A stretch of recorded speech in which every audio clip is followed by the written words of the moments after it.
breakfast, dinner, tea. In extreme cases, breakfast, luncheon, dinner, tea, supper, and a glass of something hot at bedtime. What care we take about feeding the lucky body. Which of us does as much for his mind? And what causes the difference? Is the body so much the more important of the two? By no means, but life depends on the body being fed, whereas we can continue to exist as animals, scarcely as men, though the mind be utterly starved and neglected. Therefore, nature provides that, in case of serious neglect of the body, such terrible consequences of discomfort and pain shall ensue, as will soon bring us back to a sense of our duty, and some of the functions necessary to life she does for us altogether, leaving us no choice in the matter. It would fare but ill with many of us if we were left to superintend our own digestion and circulation.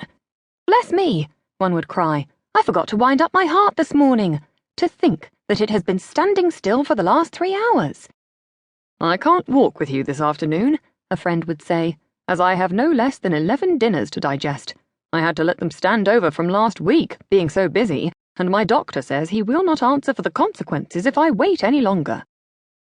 Well, it is, I say, for us that the consequences of neglecting the body can be clearly seen and felt, and it might be well for some if the mind were equally visible and tangible, if we could take it, say, to the doctor and have its pulse felt. "Why, what have you been doing with this mind lately? How have you fed it? It looks pale, and the pulse is very slow." "Well, doctor, it has not had much regular food lately. I gave it a lot of sugar plums yesterday." "Sugar plums? What kind?" "Well, they were a parcel of conundrums, sir." "Ah, I thought so. Now just mind this. If you go on playing tricks like that, you'll spoil all its teeth and get laid up with mental indigestion. You must have nothing but the plainest reading for the next few days. Take care now. No novels on any account."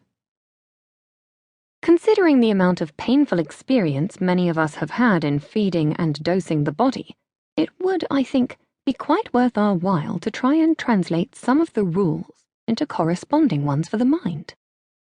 First, then, we should set ourselves to provide for our mind its proper kind of food. We very soon learn what will and what will not agree with the body, and find little difficulty in refusing a piece of the tempting pudding or pie which is associated in our memory with that terrible attack of indigestion, and whose very name irresistibly recalls rhubarb and magnesia.